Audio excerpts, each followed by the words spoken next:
A tigela de mingau em frente ao garoto estava intocada, enquanto a dos pais já estava quase pela metade. No entanto, enquanto comia, o pai começou a notar algo estranho. O mingau daquela noite estava incrivelmente doce. Doce como o veneno para ratos que eles tinham em casa. E ele então percebeu que seu filho, que normalmente adorava mingau, não havia tocado na comida. E ao lembrar que o filho havia mexido no veneno para ratos na despensa naquela tarde, um calafrio percorreu sua espinha. Mas era tarde demais. A linha telefônica já havia sido cortada pelo filho, e o pai começou a sentir uma dor aguda no abdômen, e logo em seguida, começou a expelir sangue pela boca. Era evidente que seus órgãos internos haviam sido completamente destruídos. Ele morreu ali mesmo, vítima do veneno. A mãe ficou paralisada de choque, incapaz de acreditar que o filho que criaram com tanto amor pudesse fazer algo tão cruel. Ainda assim, ela pegou uma faca, determinada a acabar com o filho ingrato.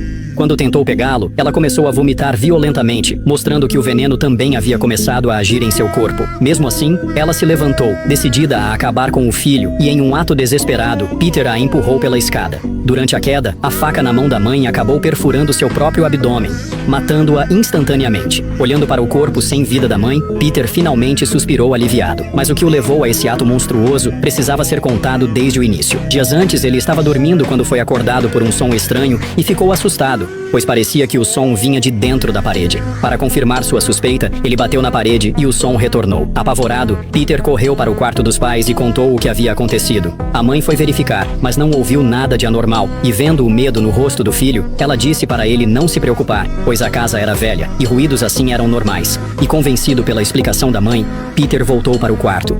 No entanto, naquela mesma noite, algo estranho apareceu na parede, como se estivesse se mexendo dentro dela. Ouvindo o som, Peter ficou inicialmente assustado, mas logo se acalmou ao perceber que a voz parecia doce, como a de uma jovem. Peter, que era tímido e não tinha amigos na escola, acabou encontrando conforto naquela companhia inesperada e passou a noite conversando com a parede. No dia seguinte, ele estava de bom humor e até desenhou uma abóbora tão bonita que recebeu elogios do professor. Contudo, isso despertou a inveja de um valentão da escola, que o empurrou e destruiu seu desenho na saída. Peter, sendo frágil, não contou nada aos pais. Guardando o sofrimento para si naquela noite, a voz da parede o consolou e encorajou-o a revidar contra os agressores. No dia seguinte, ele seguiu o valentão e o empurrou escada abaixo, quebrando a perna dele. O incidente foi grave e Peter acabou sendo expulso da escola. O pai ficou furioso e gritou com ele e, sentindo-se injustiçado, ele respondeu aos berros, o que enfureceu ainda mais o pai, que, decidido a castigá-lo, o trancou em um cômodo secreto atrás da geladeira, dizendo que era para o bem dele. O local era escuro e assustador, o que fez Peter sentir ódio dos pais. Enquanto estava trancado, ele descobriu uma corrente de ferro presa a um portão que levava a um porão, e espiando através do portão, ele viu algo que parecia ser uma figura humana no escuro. Pausa rápida para te falar desse novo jogo casual, que só de baixar você já ganha um bônus em dinheiro, que pode ser sacado via Pix. Lembrando que no Bunny Cash não precisa depositar nada para ganhar, é só clicar no link abaixo, instalar o jogo no seu celular e ir ganhando dinheiro ao passar as fases. Corra e baixe agora mesmo. Apavorado, ele não conseguiu dormir e passou 3 dias trancado antes de ser liberado pelos pais.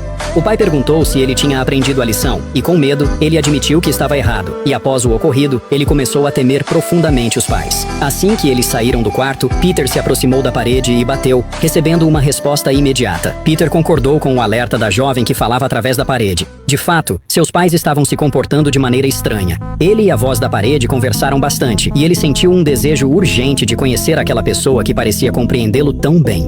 Porém, ela pediu que ele retirasse o papel de parede. Confuso, Peter fez o que ela sugeriu e descobriu um buraco na parede, e curioso, ele se inclinou para olhar dentro. Mas o que viu o deixou completamente aterrorizado. Ele perguntou apavorado se ela era humana ou um fantasma, e a voz respondeu que era sua irmã biológica, presa ali há muito tempo, esperando que ele crescesse para poder ajudá-la a escapar. Peter ficou assustado e correu para se esconder debaixo das cobertas, recusando-se a acreditar naquela história. No entanto, durante a madrugada, acontecimentos estranhos começaram a se desenrolar, e ele notou que alguém estava girando a maçaneta da porta do quarto. Logo depois, a porta se abriu lentamente, e antes que ele pudesse reagir, uma figura branca passou rapidamente por ele. Foi então que ele ouviu a voz do pai, e virando-se percebeu que o pai havia entrado no quarto sem que ele notasse. Embora fosse apenas um pesadelo, o sonho o deixou em alerta, e ele começou a acreditar que aquilo podia ser um aviso. À noite, ele voltou a conversar com a voz da parede e perguntou por que ela estava presa ali. A suposta irmã explicou que seus pais eram assassinos cruéis e que anos atrás testemunhou um dos crimes deles, o que levou a ser aprisionada. Também afirmou que, quando os pais se cansassem dele, eles o matariam e enterrariam no jardim, assim como fizeram com as outras vítimas. Ele acabaria com o mesmo destino que ela. Peter considerou a história absurda. Como seus queridos pais seriam capazes de algo tão horrível? No entanto, a voz insistiu, revelando que os corpos das vítimas estavam enterrados no Jardim dos Fundos. Na manhã seguinte, movido pela curiosidade e pela dúvida, ele pegou uma pá e começou a cavar no pequeno jardim. E conforme escavava, sentiu algo duro sob a terra. Ansioso, ele afastou o solo com as mãos e, o que viu, o deixou completamente estarrecido. Ali, enterrada na terra, estava uma cabeça humana.